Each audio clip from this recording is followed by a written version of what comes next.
I spent $12,000 on my nephew's surgery, then got uninvited from his recovery party. He needs positive energy only, my sister said. When the hospital called about unpaid bills, I gave them her number. My name is David, and I'm 34 years old. I work as a software engineer for a mid-sized tech company in Phoenix, and I've always been the reliable one in my family, the one who shows up when there's a crisis, the one who lends money that never gets paid back, the one who fixes problems without asking for credit. I learned early on that being dependable meant being invisible unless someone needed something from me. My sister Rachel is 3 years younger than me, but you'd think she was royalty the way our parents treat her. She's always been the dramatic one, the one who could turn a paper cut into a medical emergency requiring everyone's immediate attention and sympathy. When we were kids, I'd get a scraped knee and be told to walk it off, while Rachel would get a splinter and mom would rush her to urgent care. That pattern never really changed. Rachel married her college boyfriend Mark when she was 25, and they had Tyler 2 years later. Tyler is now 8 years old, and honestly, he's a great kid. He's curious, funny, and one of the few bright spots in my complicated relationship with Rachel's family. While Rachel inherited our parents' flair for drama, Tyler somehow ended up being pretty grounded. Maybe it's because Mark is a decent guy who keeps things in perspective, or maybe Tyler just got lucky with his temperament. I've always made an effort to be a good uncle to Tyler. I take him to baseball games, help with his science fair projects, and remember his birthday every year with something thoughtful, not expensive, but chosen specifically for his interests. Last year it was a telescope because he'd mentioned wanting to see Saturn's rings. The year before it was a chemistry set after he became obsessed with how volcanoes work. Rachel, meanwhile, treats me like a combination bank account, an emergency contact. When her washing machine breaks, she calls me. When she needs someone to watch Tyler for the weekend, she assumes I'm available. When she wants to buy something she can't afford, she hints around until I offer to help. It's been this way for so long that I stopped noticing how one-sided it was until recently. The pattern became crystal clear about 6 months ago when Tyler started having stomach problems.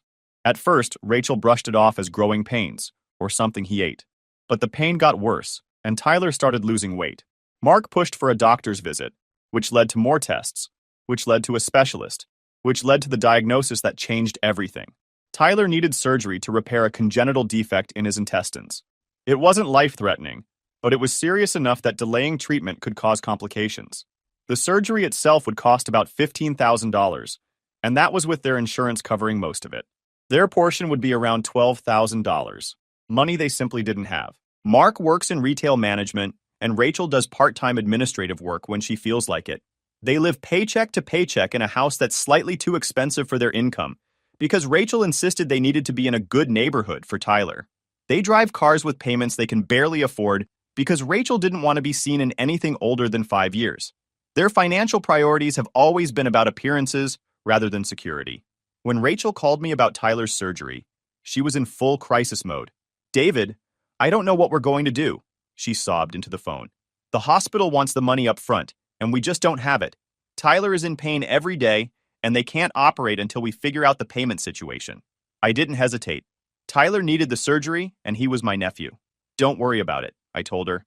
"I'll handle the hospital bill. Just focus on getting Tyler better." The relief in her voice was immediate. "Oh my God, David, thank you so much. I knew you'd come through for us. You always do. Tyler is going to be so grateful. We all are."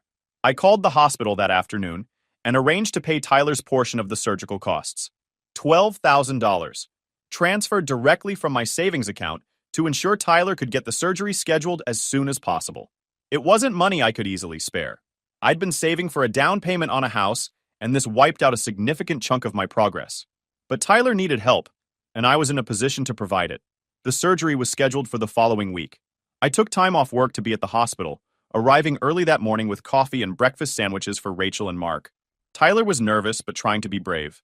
I sat with him before they took him back, playing his favorite card game and telling him about the new video game I'd bought for his recovery.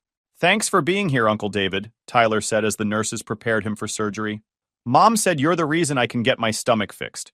I squeezed his hand. "You don't need to thank me, buddy. That's what family does." The surgery went perfectly. Tyler's surgeon said everything had gone according to plan, and Tyler should make a full recovery within a few weeks. I stayed at the hospital until Tyler was awake and comfortable, then went home feeling genuinely good about what I'd done. I'd helped my nephew when he needed it most, and that felt right. Over the next 2 weeks, I checked in regularly. I brought Tyler books and puzzle games to keep him occupied during recovery. I picked up groceries for Rachel and Mark so they could focus on taking care of Tyler. I even arranged for meal deliveries from Tyler's favorite restaurants during his first week home from the hospital. Tyler's recovery progressed beautifully. He was back to his normal energy level within 10 days, eating regularly, and even asking when he could return to his soccer team. The surgeon was impressed with how well he was healing. Rachel posted regular updates on social media about Tyler's miraculous recovery and how blessed they were to have such amazing doctors. It was during this time that Rachel started planning what she called Tyler's recovery celebration party. She wanted to throw a big event to celebrate his successful surgery and recovery, inviting family, friends, and neighbors. She spent hours on the phone with our mom, planning the menu, decorations, and guest list. The party was scheduled for a Saturday afternoon 3 weeks after Tyler's surgery. I was looking forward to the celebration. It felt good to see Tyler back to his normal self, and I wanted to celebrate his recovery with everyone. I'd even bought him a special gift, a signed baseball from his favorite player that I'd managed to find through a sports memorabilia dealer. But 2 days before the party, Rachel called me with news that left me speechless. "David, I need to talk to you about Saturday," she said, her tone oddly formal. "I've been thinking about it, and I don't think you should come to Tyler's party." I was confused. "What do you mean? Why wouldn't I come?" Rachel sighed like she was explaining something obvious to a child. "Tyler is still recovering, and he needs to be surrounded by positive energy only. The doctors said stress can slow down healing, and we need to be really careful about the environment we create for him." I still didn't understand. "Rachel, what does that have to do with me? I'm not stressful for Tyler. He loves spending time with me." "It's not about Tyler specifically," she said. "It's about the overall energy. You've been kind of intense lately, always checking in, always asking about his recovery, always wanting updates. It's a lot. And honestly, some of the family members think you might be trying to make this whole thing about you." The words hit me like a physical blow. "Make it about me? Rachel, I paid for Tyler's surgery. I've been supporting you guys through this entire process. How is that making it about me?" "See, that's exactly what I mean," she said. "You keep bringing up the money thing. It makes everyone uncomfortable.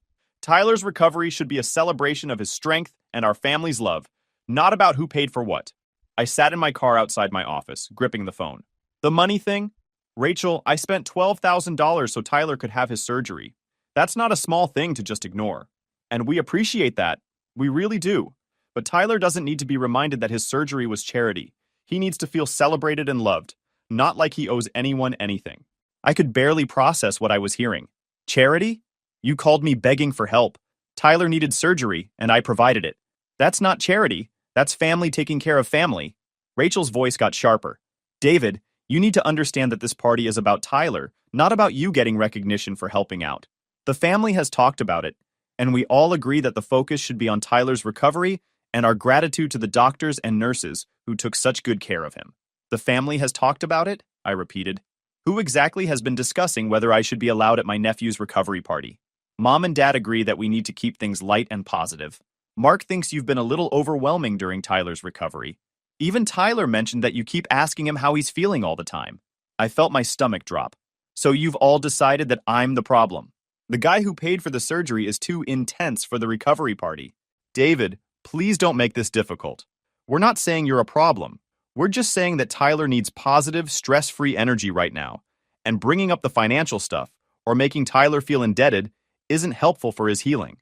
I pulled into my driveway and sat in the car, trying to process what had just happened. My sister had uninvited me from my nephew's recovery party because my presence might be stressful, despite the fact that I was the only reason Tyler could have the surgery in the first place. "Fine," I said finally. "I won't come to the party, but I want you to know that this is incredibly hurtful, Rachel. I helped Tyler because I love him, not because I wanted recognition, and being treated like I'm some kind of burden after what I've done is really disappointing." "I'm sorry you feel that way," she said, her tone suggesting she wasn't sorry at all. "I hope you understand that we're just trying to do what's best for Tyler's recovery." After hanging up, I sat in my car for 20 minutes, feeling a mix of hurt, anger, and confusion. I'd spent $12,000 to help my nephew, supported the family through a medical crisis, and now I was being excluded from celebrating his recovery because I might bring negative energy. That weekend, while Tyler's recovery party happened without me, I did something I should have done months ago. I looked through my bank statements and calculated exactly how much money I'd given or lent to Rachel over the past 5 years. The total was staggering. Nearly $30,000 in various loans, gifts, and emergencies. None of it had ever been repaid. Most of it had never even been acknowledged. The surgery payment was just the latest and largest in a long string of financial bailouts I'd provided without question. Rachel's car payment when Mark was between jobs. The security deposit for their current house. Tyler's registration fees for soccer and baseball leagues. Christmas gifts when they were having a tight month. Groceries during various temporary financial crunches. I'd been funding their lifestyle while being treated as an afterthought in their lives. Monday morning, I went to work determined to move on from the weekend's disappointment. Tyler was healthy, and that's what mattered most. I could deal with hurt feelings. I'd been dealing with them in my family for years. But Tuesday afternoon, I got a call that changed everything.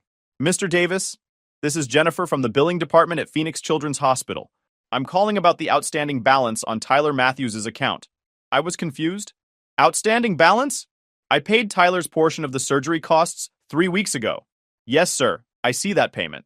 But there are additional charges that have accumulated since the surgery. Follow-up appointments, additional tests, prescription medications, and some complications during recovery that required extra monitoring. The total outstanding balance is $4,800. I felt my stomach clench. I'm sorry, but I'm not the patient or the parent. You should be calling Tyler's parents about additional charges. Jennifer's voice became more apologetic. I understand, sir, but you're listed as the financial guarantor on the account. When you made the initial payment, the paperwork indicated you were taking responsibility for all costs related to Tyler's treatment. Rachel had apparently signed me up as responsible for all of Tyler's medical expenses without telling me. While I was being uninvited from Tyler's recovery party for being too intense, I was simultaneously being held financially responsible for ongoing costs I hadn't agreed to cover. I'll need to call you back, I told Jennifer. There's been a misunderstanding. I immediately called Rachel. She answered on the fourth ring, sounding distracted. David, what's up? I'm actually pretty busy right now. Rachel, the hospital just called me about $4,800 in additional charges for Tyler's treatment. They say I'm listed as the financial guarantor for all his medical expenses. There was a pause. Oh, right. Yeah. When we did the paperwork for the surgery, they asked who would be responsible for additional costs, and I put you down. I figured since you were already covering the surgery, it made sense. I could barely speak. You figured it made sense? Rachel, you put me down as financially responsible for medical bills without asking me? David, it's not that much money. And Tyler needed some extra monitoring after the surgery. The doctors wanted to be extra careful, which meant a few more appointments and some additional tests. It's all routine stuff. $4,800 is not routine stuff, Rachel. And you can't just sign me up for financial responsibility without asking me. Her tone became defensive. Look, I was stressed in dealing with Tyler's surgery. I had to make decisions quickly, and since you were already helping with the costs, I thought you'd want to make sure Tyler got the best possible care. By committing me to pay for medical bills I didn't agree to cover? David, Tyler is your nephew. Don't you want him to get the care he needs?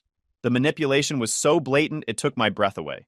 Rachel, I already paid $12,000 for Tyler's surgery. I've been supporting your family for years. Now you're trying to guilt me into paying even more money that you committed me to without my knowledge. It's not like that, she said. I just thought you could spend my money without asking, because you always have before. But here's the thing, Rachel. I won't be paying these additional bills. I paid for Tyler's surgery, which is what I agreed to do. Anything beyond that is your responsibility. Rachel's voice became shrill. You can't just abandon Tyler now. He's still recovering. He needs follow-up care. Tyler will get his follow-up care when his parents pay for it. You know, the people who are actually responsible for his medical bills. David, we don't have $4,800. You know our financial situation. Then you should have thought about that before you committed to additional expenses without asking the person you expected to pay for them. I can't believe you're being this selfish. Tyler is family. Tyler is family, I agreed. And I proved that by paying $12,000 for his surgery when you couldn't. But being family doesn't mean I'm a blank check for your poor financial decisions. What am I supposed to tell the hospital? Tell them you'll set up a payment plan. Tell them you'll figure it out. Tell them whatever you want, but don't tell them to call me. I hung up before she could respond. The next day, Jennifer from the hospital called again. Mr. Davis, I spoke with Mrs. Matthews about the outstanding balance. She said you're no longer willing to cover the costs, but you're still listed as the financial guarantor, We need to know how you'd like to handle the balance. Jennifer, I need to remove myself as the financial guarantor on Tyler's account. I only agreed to pay for the surgery itself, not ongoing treatment costs. Mrs. Matthews committed me to these additional expenses without my knowledge or consent. I understand your concern, sir. Let me transfer you to our financial services department to discuss removing the guarantee. After an hour of phone calls and paperwork, I successfully removed myself from any financial responsibility for Tyler's future medical costs. The hospital would now need to work directly with Rachel and Mark for payment of the outstanding balance.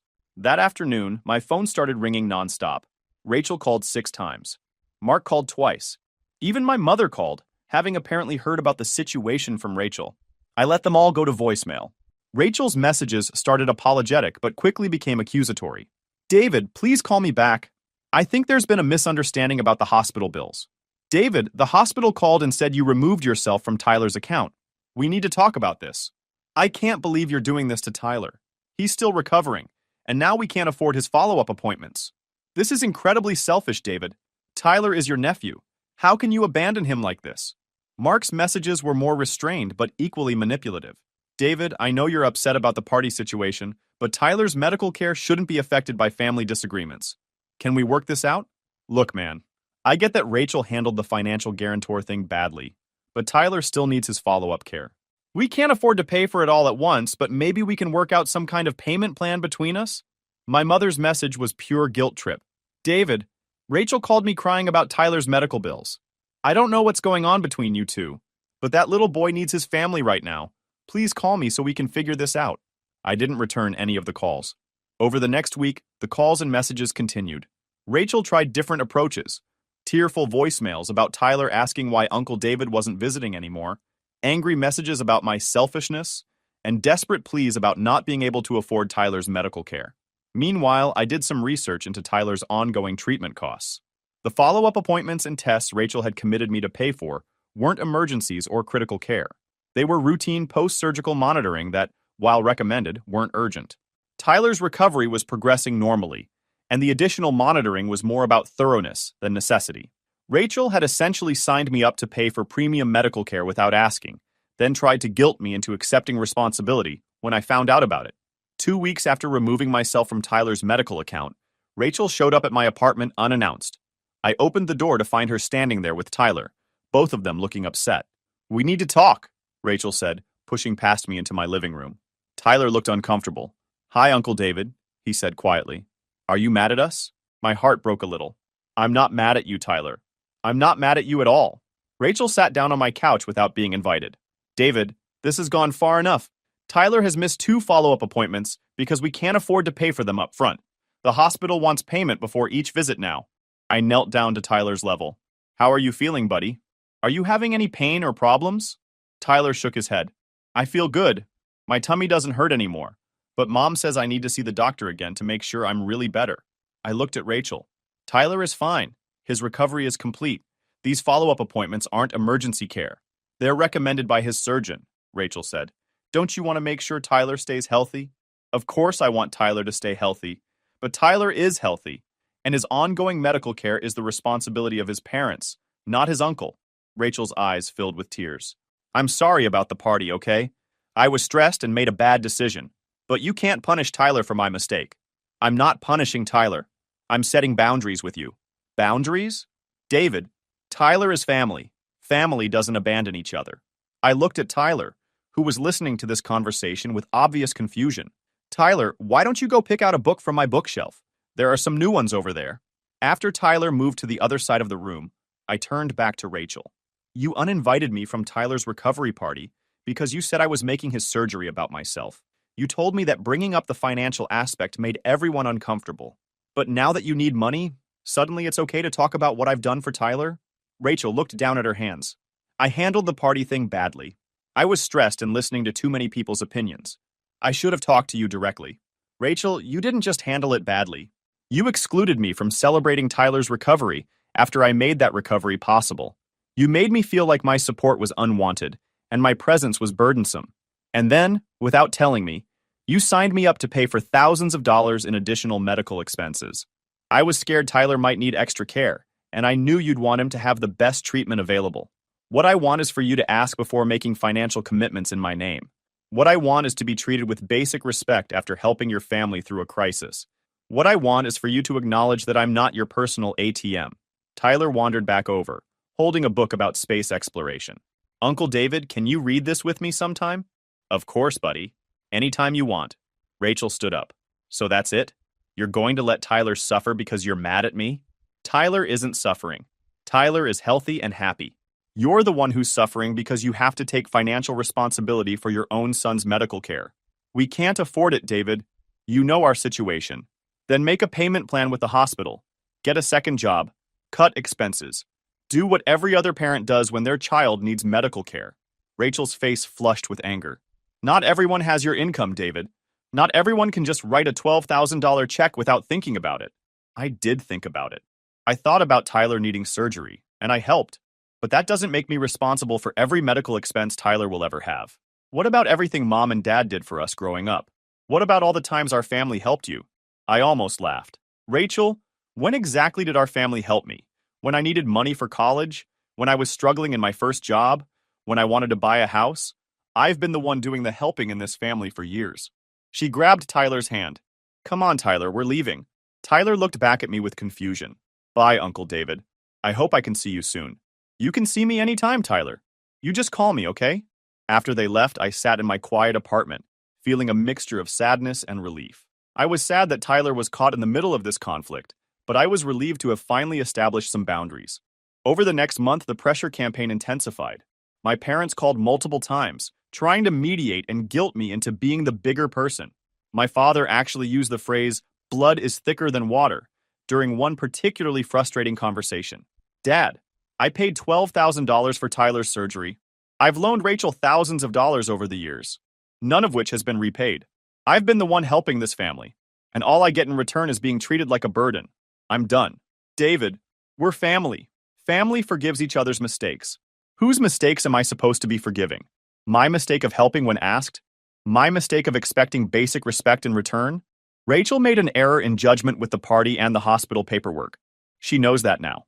Dad, Rachel didn't make an error in judgment. She made deliberate choices that showed exactly how she views our relationship. She views me as a source of money who shouldn't expect anything in return. My mother tried a different approach, calling to tell me how Tyler was asking about me and didn't understand why I wasn't visiting anymore. Mom, Tyler can visit me anytime. Rachel is the one who's decided I'm not welcome unless I'm writing checks. She's sorry about the misunderstanding, David. Can't you let this go for Tyler's sake? There was no misunderstanding. Rachel made it clear that my presence is unwelcome unless I'm providing financial support. I'm just taking her at her word. The calls eventually stopped. Rachel apparently found a way to cover Tyler's follow-up appointments, possibly through a payment plan with the hospital or help from Mark's family. Tyler's recovery continued to progress normally, based on the occasional social media updates I still saw. 6 months later, I ran into Tyler at a local bookstore. He was with Mark, picking out books for a school project. Uncle David! Tyler ran over and hugged me. I haven't seen you in forever. Mark looked uncomfortable but nodded hello. David, how are you doing? I'm good. Tyler, you look great. How are you feeling? I'm good. My stomach never hurts anymore, and I'm back on my soccer team. We won 3 games in a row. That's awesome, buddy. I'm really glad you're doing so well. Mark stepped closer. David, look. I know things have been weird between you and Rachel, but Tyler misses you. Maybe we could work something out? I looked at Tyler, who was listening carefully to our conversation. Tyler, I miss you too. But your mom and I had a disagreement about some grown-up stuff, and we haven't figured out how to fix it yet. Is it because of my surgery money? Tyler asked. Mom said you helped pay for it, but then you got mad about something. I was amazed that Tyler knew about the financial aspect. I'm not mad about helping with your surgery, Tyler. I'm glad I could help you get better. Sometimes adults just disagree about things, and it takes time to work them out. Mark spoke quietly. Rachel really misses you too. She knows she messed up with the party and the hospital thing. She's been talking about calling you. Tyler, would you mind looking at books for a minute while your dad and I talk? After Tyler moved away, I turned to Mark. I'm not trying to punish Tyler or make this difficult for him, but Rachel treated me terribly during a time when I was trying to help your family. She needs to acknowledge that before we can move forward. Mark nodded. I get it. I told her she was wrong about the party thing at the time, but she was listening to your parents and got all worked up about maintaining the right energy for Tyler's recovery. It was stupid. And the hospital paperwork? Mark looked embarrassed. That was really messed up. She should have asked before putting you down as responsible for additional costs. She knew it was wrong, but she was panicking about Tyler needing extra care. So she decided I'd just pay for it? She figured you'd want to make sure Tyler got everything he needed. But she should have asked. I appreciated Mark's honesty. I want Tyler to have everything he needs too. But I can't be responsible for medical expenses I don't agree to cover, especially when I'm being treated like I don't matter unless I'm writing checks. I understand. And honestly, we've figured out our finances better since then. Rachel got a full-time job, and we've been more careful about budgeting. We don't need financial help anymore. That was interesting. Rachel got a full-time job? Mark smiled a little. Yeah, turns out when you can't rely on family bailouts, you figure out how to handle your own responsibilities. It's been good for her, actually. We exchanged numbers, and Mark promised to have Tyler call me soon. A few days later, Tyler called and we talked for an hour about his school projects, his soccer team, and a new telescope he wanted for his birthday. It felt good to reconnect with him. A month later, Rachel called me. Her tone was different, less dramatic and more mature. David, I know it's been a long time, but I was hoping we could talk. I owe you an apology. I was surprised by the directness. Okay, I handled everything terribly last year. The party, the hospital paperwork, all of it. I was scared about Tyler's surgery and recovery, and I let other people's opinions influence me too much. But mostly, I was wrong about how I treated you. I waited for her to continue. You paid for Tyler's surgery when we couldn't, and instead of being grateful, I made you feel unwelcome and unwanted. Then I signed you up for additional expenses without asking, which was completely out of line. I was taking advantage of your generosity, and I'm sorry. I appreciate you saying that, Rachel. Tyler asks about you all the time. He doesn't understand why his favorite uncle doesn't come around anymore. And honestly, I miss you too. I know I have no right to ask, but I'm hoping we can start over. What does starting over look like to you? It looks like me acknowledging that you've been incredibly generous and supportive to our family, and me never taking that for granted again. It looks like me asking before making any decisions that affect you and respecting your boundaries when you set them. And if you need financial help in the future, then I'll ask directly, and I'll accept whatever answer you give me without guilt trips or manipulation. We talked for another 20 minutes about Tyler, about her new job, and about small steps toward rebuilding our relationship. It wasn't perfect, but it felt genuine in a way our interactions hadn't felt in years. That weekend, Tyler came over to my apartment for the first time in almost a year. We built a model rocket and launched it in the park behind my building.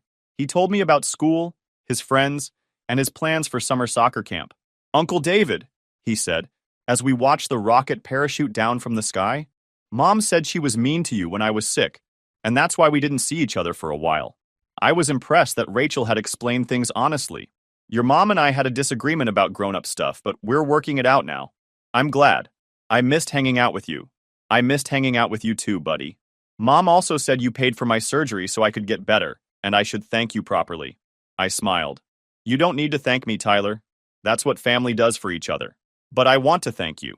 Getting my surgery fixed my stomach, and now I can eat pizza again without feeling sick. Well, in that case, you're very welcome. As we walked back to my apartment, Tyler carrying the recovered rocket, I felt something I hadn't felt in a long time. Genuine hope that my relationship with Rachel's family could be healthy and balanced. 6 months later, things have settled into a new normal. Tyler visits me regularly, and we've maintained the close relationship we had before the surgery crisis. Rachel and I talk occasionally, and while we're not as close as we once were, there's mutual respect that didn't exist before. Rachel has kept her word about not taking my support for granted. When Tyler wanted to join a traveling baseball team that required expensive fees, she and Mark figured out how to afford it themselves. When their car needed major repairs, they handled it through their savings and a small loan from Mark's parents. They've built a more sustainable financial life. Most importantly, Tyler is healthy and thriving. His surgery was completely successful, and he hasn't had any stomach problems since his recovery. He's playing sports, doing well in school, and developing into an impressive young man. The experience taught me something valuable about family relationships and boundaries. For years, I'd been enabling Rachel's financial irresponsibility while accepting poor treatment in return. I thought being the reliable family member meant saying yes to every request and absorbing every slight without complaint.